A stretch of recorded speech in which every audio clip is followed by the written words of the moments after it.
All right. So one of the successes of INTA is organizing distinguished lecture series, which give the opportunity to leading scientists to present their work and visions for the future. So we have had many great speakers in the past, including Terence Tao, Jenny Geisberg, and Don Zagier, and so on and so on. And today we are really in the presence of greatness. Our speaker for today is Karen Uhlenbeck, and I give her the opportunity to Jan Fritz to introduce her. Hi, Karen. Well, it's a pleasure to introduce the next speaker, Karen Uhlenbeck. Karen, I don't know your title. It's not on the screen. Oh, that's Lipschitz maps and transverse measures. Here, I'll Exactly.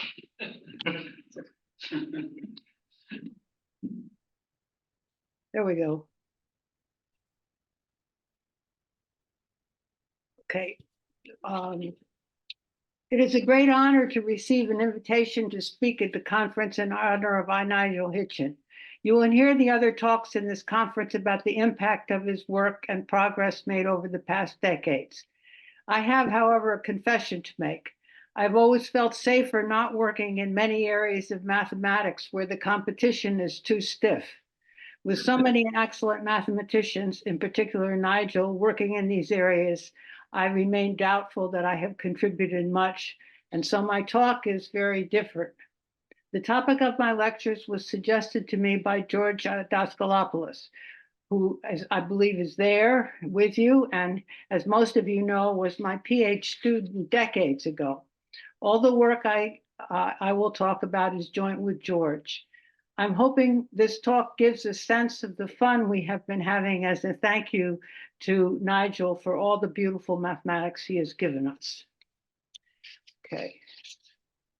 So there's my title, Best Lipschitz Map and Transverse Measures. And I hope you may or may not have read the abstract, but I'll just start off with the introduction. So in the 1995 preprint, which is what, 30 years ago? It was revised in 1998. Bill Thurston proposed a model for Teichmuller space based on Best Lipschitz map between hyperbolic surfaces. We give a little of the background. If we have a map between metric spaces, the Lipschitz constant of F is the sup of the distance between 2 points in the image divided by the distance between the points in the domain. And a map is best Lipschitz if the Lipschitz constant U is best Lipschitz if the Lipschitz constant of U is less than or equal to the Lipschitz of constant for F, for all F in a certain category. So we'll always be. And in general, in the classical literature, this category is classically given a value on a subset, or more recently, the boundary of a domain. In our work, we fix the homotopy class of the map, and then we minimize the. So Thurston's version of Teichmuller space is based on using the distance function between two hyperbolic manifolds M and N, and that is we take the distance of the Thurston's distance between M and N is the log of the Lipschitz constant of U, where U is the best Lipschitz map between M and N in the fixed homotopy class. He comments that there should be a theory based on the duality between measures and L infinity Lipschitz norms. My collaborator, George Daskalopoulos and I have been working on Thurston's project from an analytic point of view. His comment was prescient. Looking for best Lipschitz map is not always profitable. The classic Kurzbaum-Valentine theorem of 1934 is the following. If W1 and W2 are Hilbert spaces, and P is a closed set in W1, and F0 sends P to W, has a Lipschitz constant L. Then F0 can be extended to a map from W1 to W2 with Lipschitz constant L. Now this note that in fact, if the target is R, it's true in general. But for example, if the target is actually a Banach space, this theorem fails. I always like to tell an anecdote about McShane, a point set topologist who happens to have been my husband, Bob Williams' thesis advisor. I was completely astonished to run across his name when I was researching this topic. One never knows what mathematical connections there are.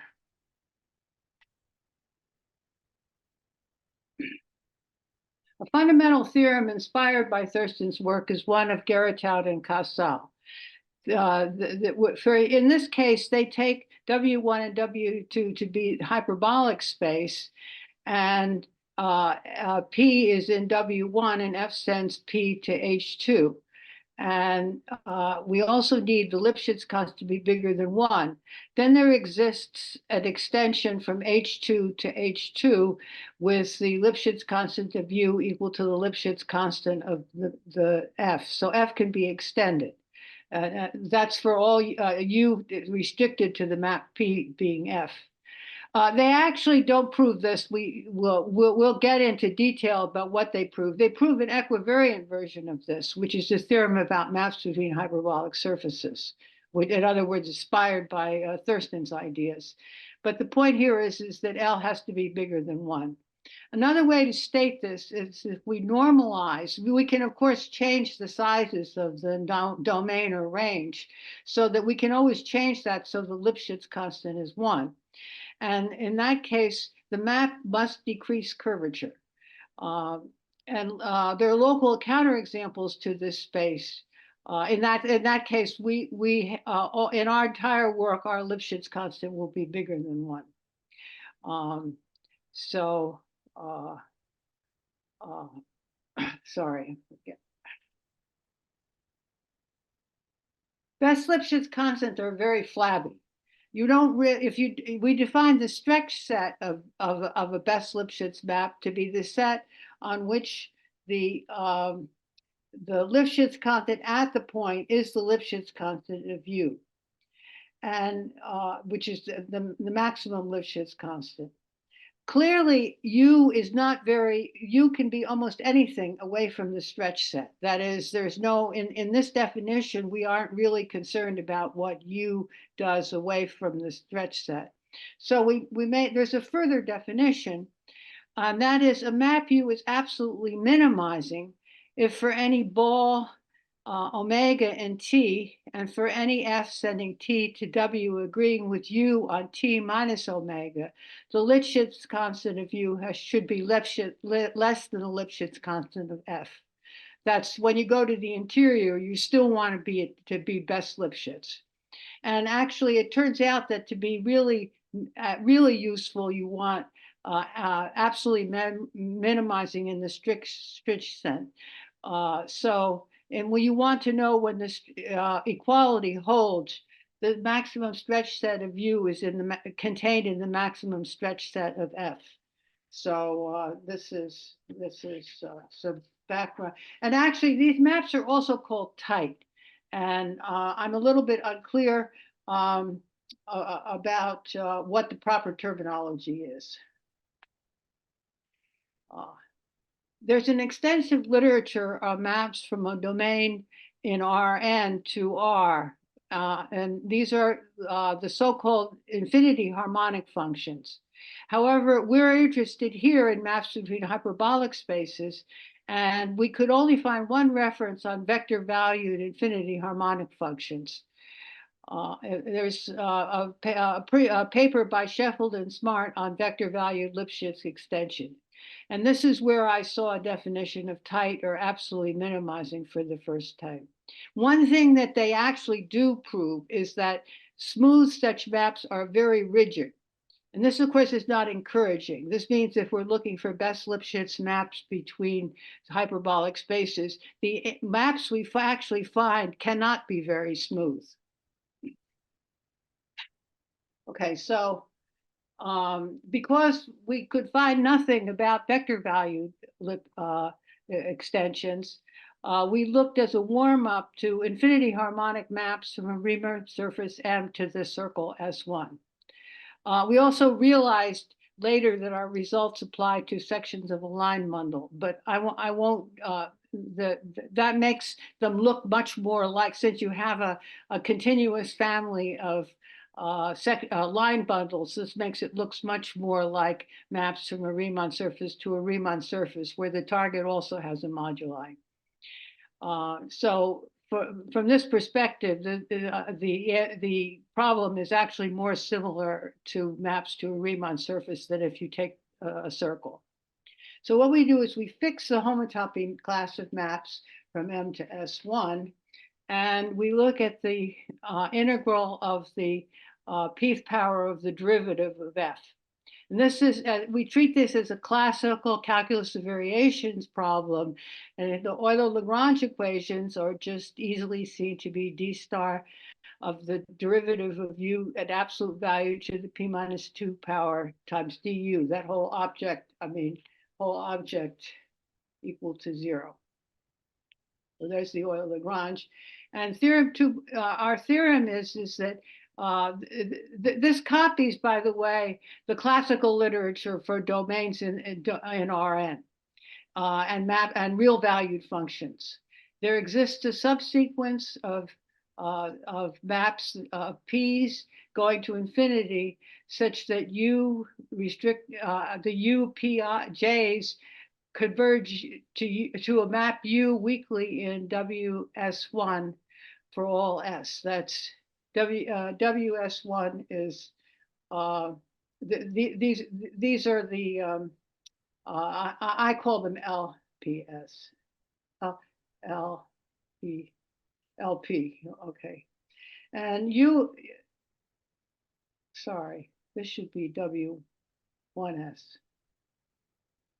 Okay, U is best Lipschitz in its homotopy class, and the stretch U is a geodesic lamination. We'll get to geodesic laminations in a minute. And U is minimizing in the strict sense. That is, it's much more rigid. It satisfies conditions in the interior. The proof that the stretch set of U is a geodesic lamination depends entirely on the maximum principle, which is not available for vector valued functions. In other words, it depends entirely on the target being one-dimensional. And the weakest part of our theory is that we have not yet been able to prove uniqueness of the limit U, although uniqueness is known for the infinity harmonic functions which solve the Dirichlet problem in domains in Rn. On the other hand, to our, I should say, complete amazement, on the good side, transverse measures appeared naturally in our construction. I mentioned because we were able to trace this result from the image S1 to the image N, and so this idea carries over into the Thurston problem. So if we define V sub Q as being the object, the Euler-Lagrange equations are, of course, d star of this VQ, what I call VQ. In this case, we have dual. We have 1 over P plus 1 over Q is equal to 0, and we're letting P go to infinity, and we're letting Q go to 1, right? And so this VQ is, the VQ is this object here inside the Euler-Lagrange equation. And since it's closed, we can write VQ as the derivative of, now this is going to be a section of a line bundle. We don't a priori know what the degree, what the cohomology class of the line bundle is. And this solves the dual equation. That is, it's a Q harmonic function where Q is dual. And then, if we normalize it properly, generally speaking, you have to normalize it. It will approach a closed measure, and the measure nu has support on a geodesic lamination. We're coming to the geometric. So this object here turns out to be Thurston's transverse measure. So That's really, if you take nothing more away from this, is that we kind of came up with this as a magic. So let's say, I have to say a little bit catching up, and I need to say something about geodesic lamination and transverse measures. A geodesic lamination is the closed union of non-intersecting complete geodesics. The easy examples are just the union of finite numbers of non-intersecting closed geodesics. Now, the complicated ones, which you don't believe in when you first hear them, and when you work on them for a while, you actually just finally believe they're there, but you still don't really know what they look like. So the complicated ones are components. They're made up of Cantor set of infinite non-intersecting geodesics, every single one of them which is dense in this lamination. And then, of course, there are the last ingredient. The theorem is that geodesic lamination look like this. So it's a theorem of Blyer and Casson, I think. The last ingredients are single infinite geodesics, which limit on both ends of one of the other types of components. They carry no measure, and so they won't be appearing in our theory at all. The spiraling geodesics. So if now I'll give you my definition. If lambda is an oriented lamination, and notice oriented here is important, a transverse measure on lambda is a closed one form nu, such that do nu is 0, nu has support on lambda, and nu is equal to dv, where v is a section of a line bounded, and it's a section of bounded variation. This is important because the theory of bounded functions of boundation does not appear in the topology literature, but this is a classic example of a function of bounded variation, which appears, which every analyst knows about. So, and then finally, nu is least gradient. This least gradient is just because it's the limit. Nu is v here is the solves the it's the limit as q goes to 1 of q harmonic functions, and that's called least gradient. Important thing about least gradient is the level sets are minimal surfaces. In this case, minimal geodesics. But of course, we already knew the level set. We already know the level sets are geodesic, but this is just interesting that it all comes out of the classical literature. And the connection with Thurston's definition is that for any curve gamma crossing lambda transversally in a flow box, I'll be drawing some pictures before. In other words, you have a flow box here, and you have a transversal going. You have the lamination going this way. You cross here, and you set you also orient it now so that you're going. Remember, this lamination is oriented. So if you go across it this way, you take plus. If you go across it this way, you take minus. Our level sets are level sets of functions, and so they come with an orientation. And of course, I still remember hearing Thurston give this definition. I think it was maybe when he was giving some lectures in some place like Minnesota or something, and he gave this definition, and I thought it was completely ridiculous. I mean, this one is the one that I'm very comfortable with. Oh, right. So the least gradient function is the limit of q harmonic functions as q goes to 1. And the level sets are minimal surface. And I'll mention him again, but Aidan Bacchus, a student of George's, has been investigating these for maps from a hyperbolic 3-manifold to a circle. Okay. Now,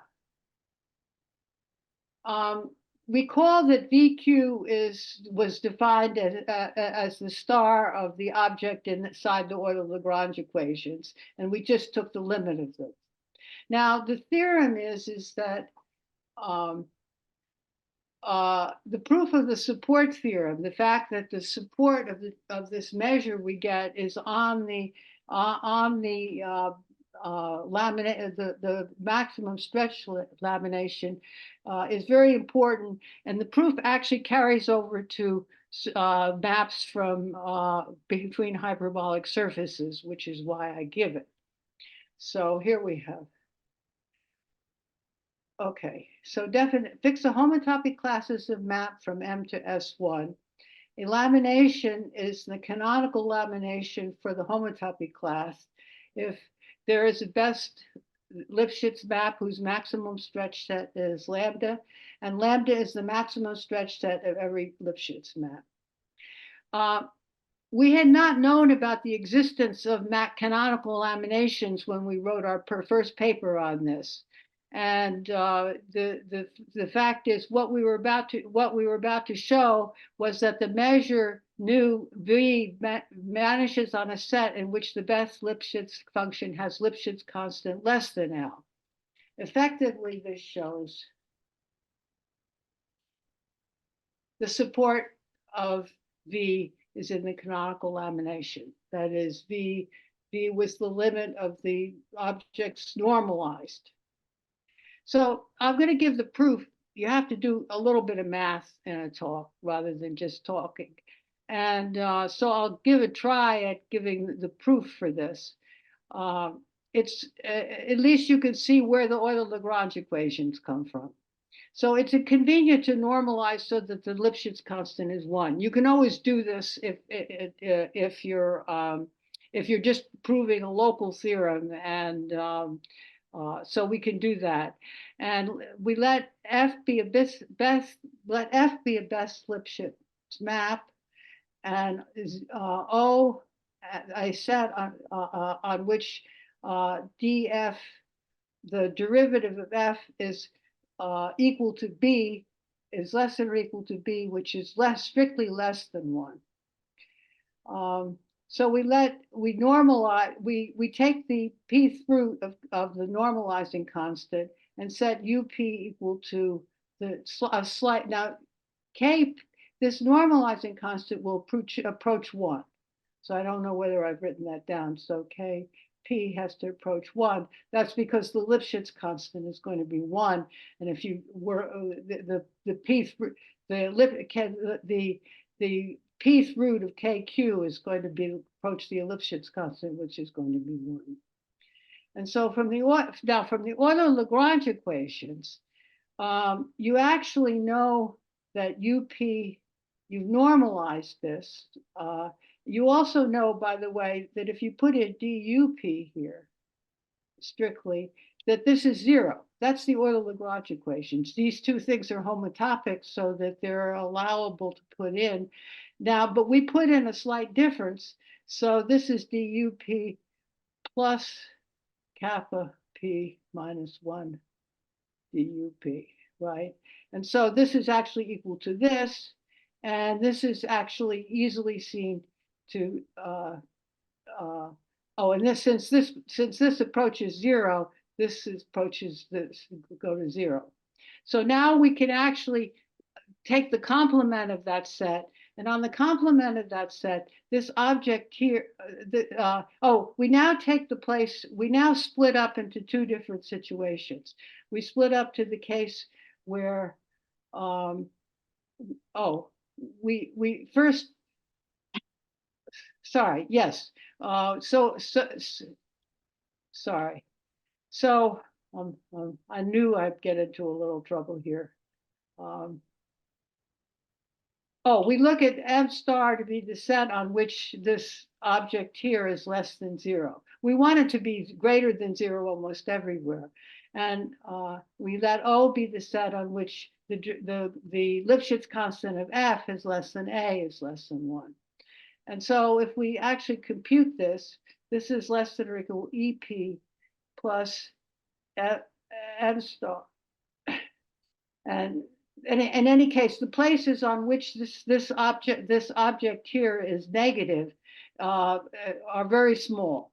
And that's so now we can actually look at the points in O where it's positive, and either UP is actually small, this is strictly less than 1, then when we take its pth power, we get something very small, and of course, P is going to infinity, so this is going to 0 because this is less than 1.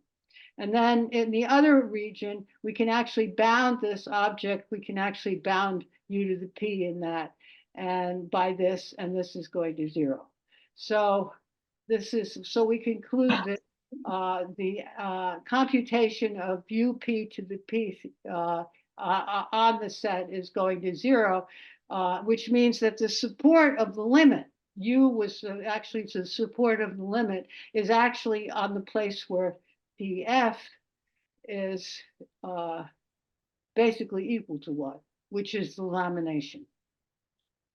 So, okay.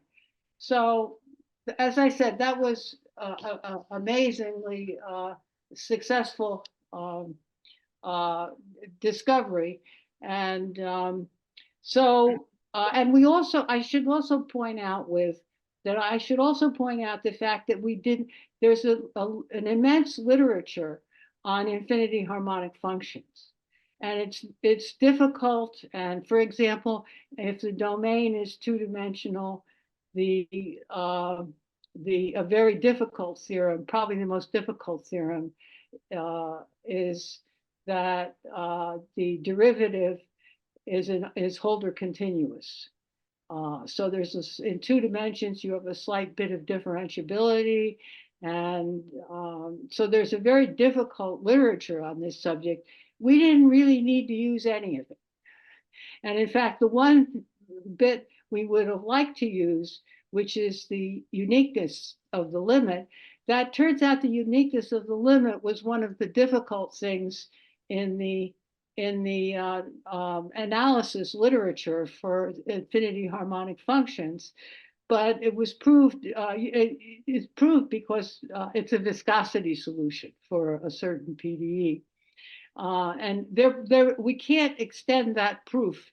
That proof depends on the fact that the domain is bounded. And if we're going to regard our problem as a problem of a function, of a infinity harmonic function, we actually have to go to the universal cover of the Riemann space. And the arguments that are based on the maximum between 2 different functions don't apply. Well, all you get is the maximum between 2 different solutions has to go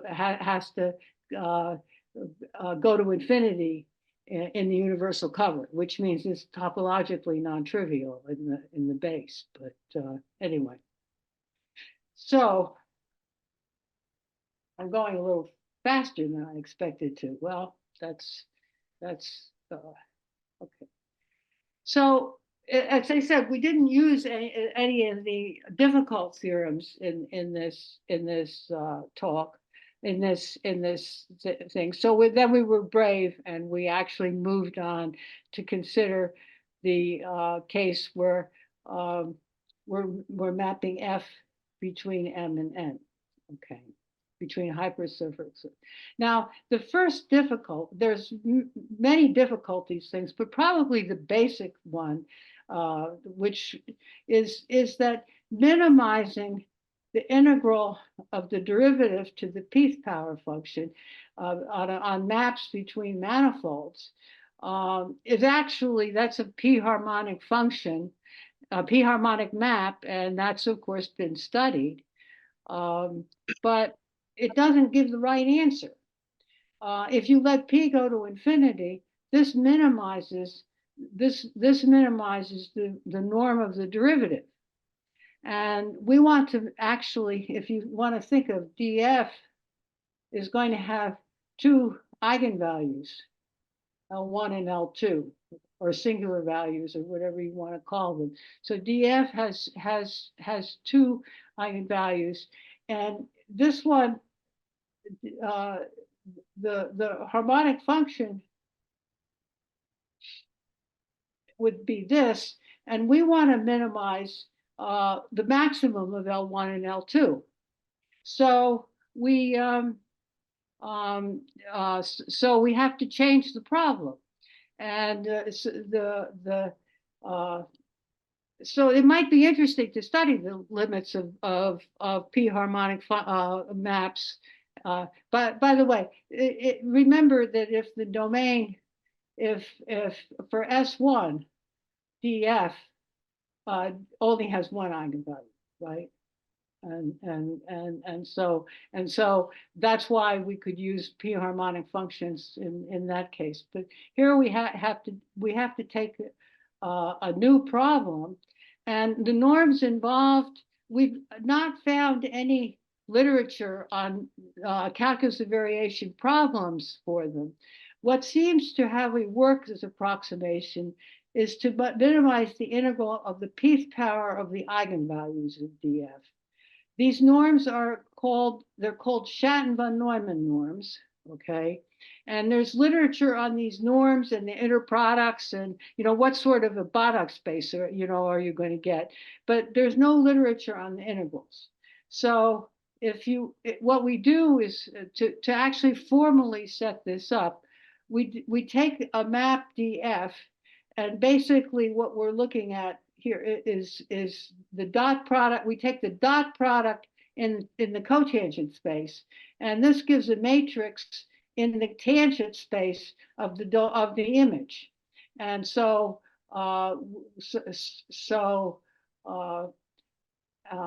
you have the matrix, and so this matrix actually looks, the square is L1 squared plus L2 squared, right? And so what we take is the trace of this quadratic differential to the p power.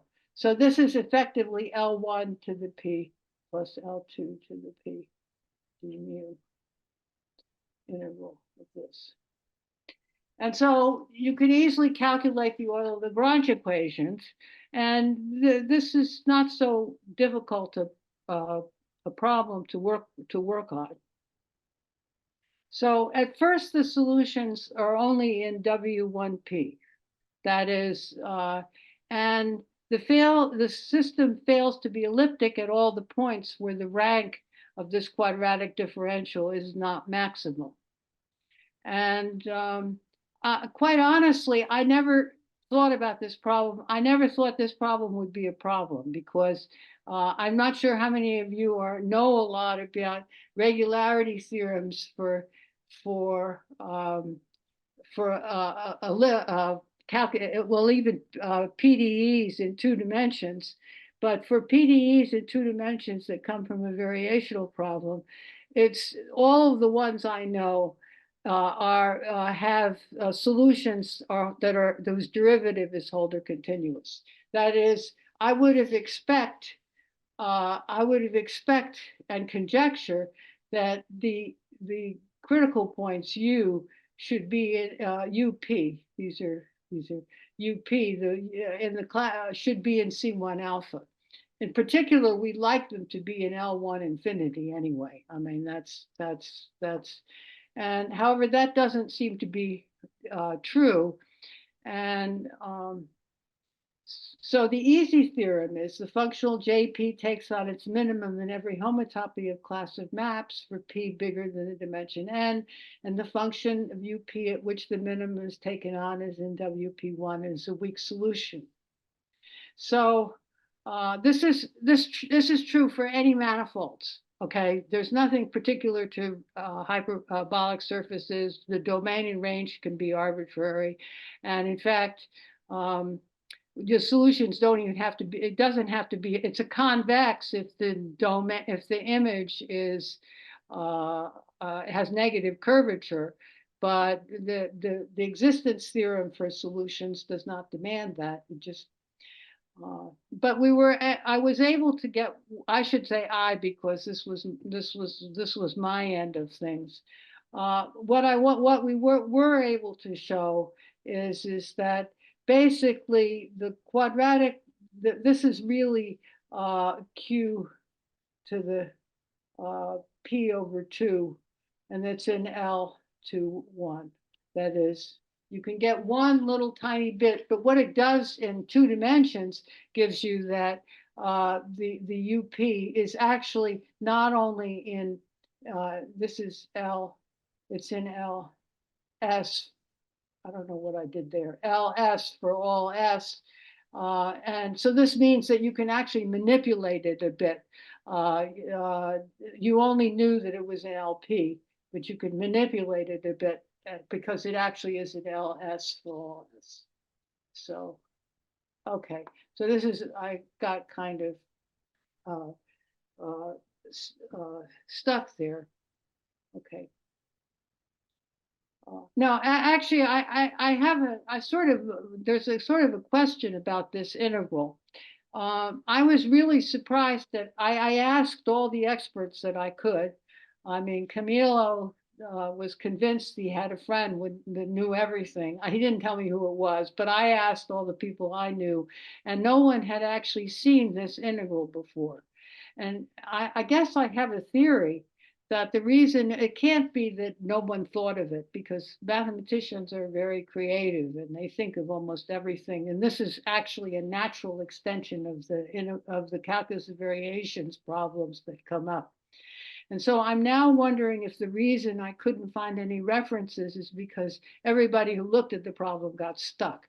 It's really not enough regularity. For example, if the norm of DUP were bounded, we could construct smooth solutions of a suitable functional. All you do is you take Q and you add a small constant times the identity plus the Q of S squared you look. And now when you actually look at this problem, it's actually strictly elliptic. And if you could prove the derivative is bounded, then all the classical machinery of PDE takes over, and you can prove that the solutions are, basically you can prove the solutions are analytic. I mean, so anyway. Okay, so my conjecture is that if M and N are Riemann surfaces, the minimum UP is in C1 alpha for some U. And of course, it's fine to assume as a warm-up problem that the domains in range are in R2. Okay.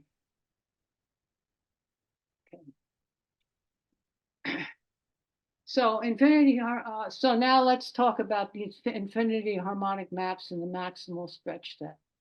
So we fix a homotopy class of maps between compact manifolds M and N, and let UP be the minimum in the homotopy class of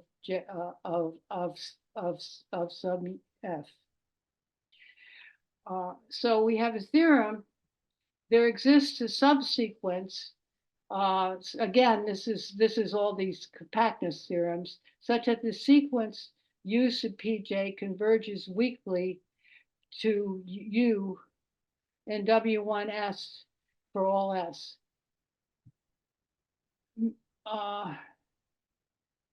Yeah. Moreover, U is best Lipschitz. Okay, so, oh, sorry, U is in L infinity. I'm trying to figure out what I'm saying here. To U, okay. So this is a very general theorem. I mean, in other words, this is just you could get a best lip. It applies to any dimension of domain, any dimension of the image. Of course, I don't know. I'm never sure how useful these theorems are. So it's like harmonic maps in a way. I mean, I don't know, harmonic maps in 2 dimensions are actually very natural, but harmonic maps from higher dimensional spaces they're a subject of great amount of interest and inquiry, and there's a lot of papers written on them, but I'm never really sure what they're good for. I don't know whether you want to quote me or not. So I'm saying here we have a theorem. We can actually talk about these best Lipschitz maps in any context, but it's not clear.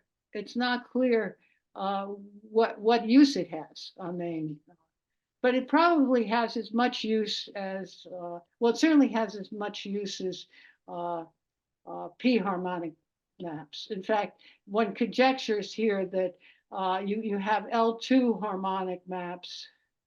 what you usually think about it, and you have best Lipschitz here, and you have LP in here. And if this might be interesting, and this might be interesting, and this is probably just something that mathematicians like to play with, but that's, and I'm being a guilty person of being one of the people who first looked at these LP things. But that's, anyway. Okay, so now let's go to what happens in our situation. So here we have the object inside the Euler-Lagrange equations. And here I'll write it down. The Euler-Lagrange equations were d star of d star of q du to the p minus 2 du equals 0.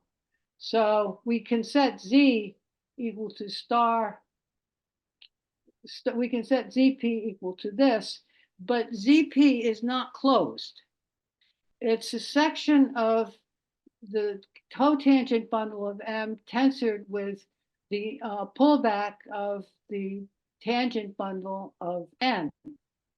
And it's closed with respect to a covariant derivative D, which combines the covariant derivative on here, which isn't a problem, and it also uses the pullback covariant derivative here.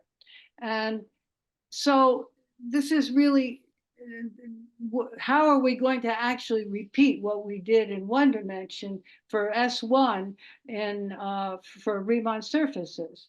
And I have to say, it was the length of time it took us to find the closed one form is somewhat embarrassing, because the closed one form is a direct consequence of Noether's theorem applied to JP, to the interval JP and the local symmetries of N. Let me point that out to you here.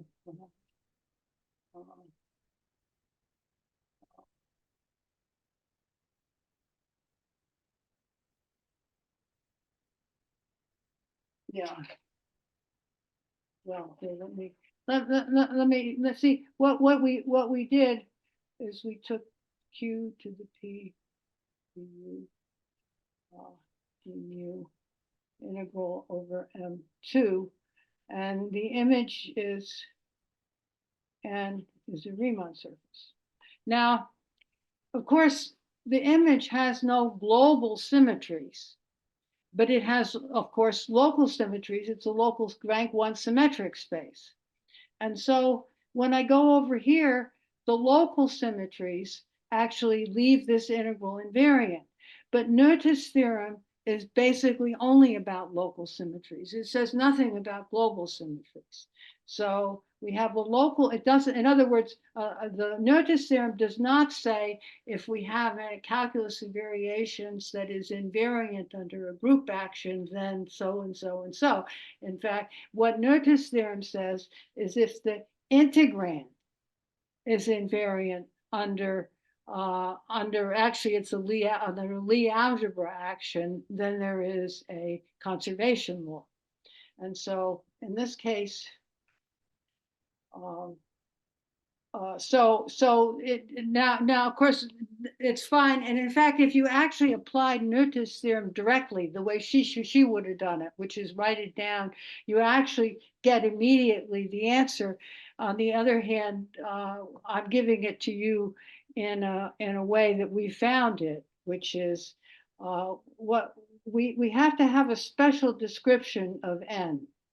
And we write N as H2 mod the fundamental group of M, this is a representation, of course, of pi 1. And we do local computations in H2. And then globally, we define something called the cross product. Now, this is actually the same thing as pulling back. You map to a symmetric space and you pull back to the origin and you project into the fiber orthogonal to the group action.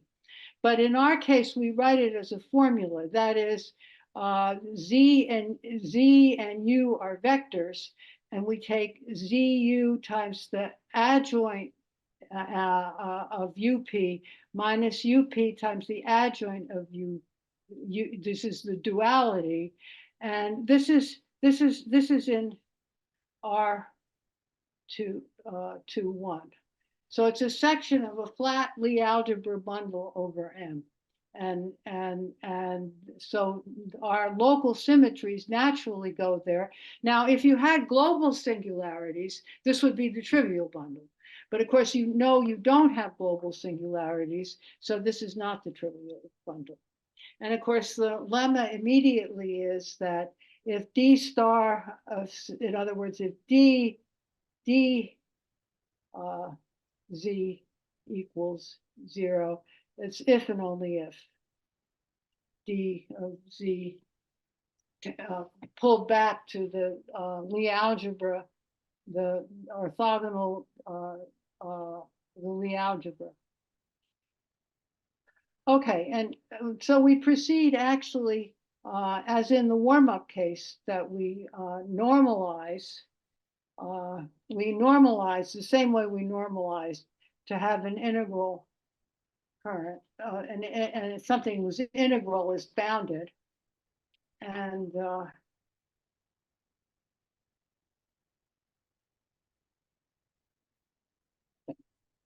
so we know we normalized it. Okay. I'll say now, unfortunately, if you remember, I talked about the case when the image was S1, and I said we could directly show that the stretch set was a lamination by the maximum principle. But sadly to say, vector valued objects don't have maximum principles. So we're unable to actually show that. We actually are able to show it. It's quite later on. If the lamination set is only a sequence of geodesics, does not have any Cantor components, we actually can show that the maximum stretch set is a lamination, but we don't understand enough about the local structure of the Cantor set to actually prove it for the Cantor case. But however, we refer to the topological literature. Thurston and Geritaud-Cassel proved the existence of a canonical lamination in this setting. And our work depends on this lamination. Now, I gave the definition of a canonical lamination in section 2, but let me give it to you again, because we fix a homotopy class of maps from M to S1. In this case, we're now fixing it into N, and a lamination lambda is the canonical lamination for P. If first of all, if there's a best Lipschitz map whose maximal stretch set is lambda, and lambda is the maximum stretch set of every best Lipschitz, is in the maximum stretch set of every best Lipschitz map. So here we have already given to us on a platter the existence of this canonical lamination. We're quite sad that we can't prove it, but we feel we got more than we were expecting anyway, so we're not complaining too much. Okay, so again, we have the sequential compactness, and so there's a subsequence such that these normalized currents, remember these have values in a flat Lie algebra bundle, converge to a Lie algebra valued measure V with support on the canonical geodesic lamination lambda defined by Thurston and Geritaud-Cassel. The measure V is closed, and locally V is actually equal to dV. Now, this theorem, this is interesting because this is clearly where we're really getting something that makes this problem interesting, is when we get this. And the question is, what does this depend on? That is, how do you get a theorem like this? And in our case, it's because there's a rigidity in the Euler-Lagrange equations. So when you look at this rigidity, it depends very much on the rank 1 symmetric space. And in other words, we expect that SO and 1, you can get results like this. SO1, sorry, divided by SO. And for symmetric spaces like this, we expect that you actually will be able to carry out a procedure like this. On the other hand, if you actually look at something that people are more interested in, I understand, SL and R divided by SON, okay, which is not a rank. We have no such, we cannot find any such rigidity. So we do not expect, and in fact, the Geretaud-Casal theorem, I don't believe is true in this case either. So this, in other words, this procedure is does work in more generally, probably does work more generally, but it's not going to work in all cases. So, and as I said, this is okay. So our results lack completeness. So let me just say what we would like to prove and what we, so most of it's conjecture. Okay, so the first one was the approximating maps have Hölder continuous derivatives if their image is a Riemann surface. I mean, so that's the first regular, and I said this actually is not very important to the theory. This is just something that bugs me personally. So I put it in, we don't seem to really need and make use of this. Okay. The maximal stretch set of U is the canonical lamination. So that's obviously something we would like. We don't have places where in other words, you don't expect the Lipschitz constant to actually be the maximal constant unless it has to be. But the problem with that is that when somehow or other you've got too many infinities, that is, in one place the Lipschitz constant could go to, you're after all really minimizing L to the P. You're writing integral Q to the P to the 1 over P, and Q to the P 1 over P behaves a lot of different from Q to the P. I mean, and this is what we have control over. When we take a P thing, we can get things to converge nicely, but things here will not converge so nicely. So, and and the infinity harmonic map is absolutely minimizing. That is, it actually has, again, this is not so important for the topology, but this is kind of an analytic problem. But these things, in other words, are analytic holes in our theory, but they're not too serious for the topology. So in the topology, we find that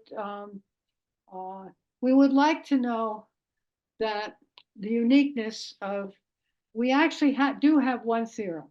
That is, if lambda consists of a finite number of closed geodesics, then the stretch set is actually the finite set of geodesics, the canonical measure lamination, and the measure in limit B is unique.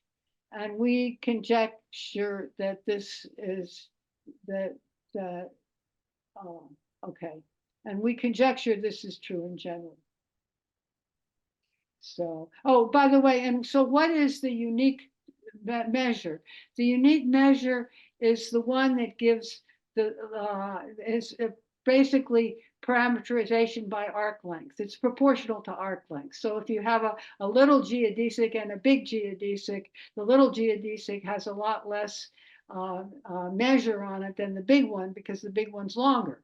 And so this leads you to conjecture that if you had a lamination that consists of some closed geodesics and some Cantor-like geodesics, the Cantor-like geodesics is of course infinitely long. So you expect the measure on that to be non-zero and the measure on the small the geodesics, which are small, to be zero. But of course we can't quite prove this. So, so we would like also to know that the limits of U is unique, and we'd like to know that the transverse measures are unique, not just, okay. Oh, and one last comment of it, and again, there are a lot of interesting ideas that come up. There's no definition of least gradient for vector valued functions, at least not one that's accepted as being the right one, so to speak. And we do get a minimization problem for both the things approximating the measure, and we do get a minimization for V. And they solve a dual variational problem, and it's not really the one you would have expected. I didn't. So they do satisfy, and so this might give a clue as to a useful definition of least gradient for vector value functions. Okay, well, that's about, I have another hour to go, but not now, so that's all I have today.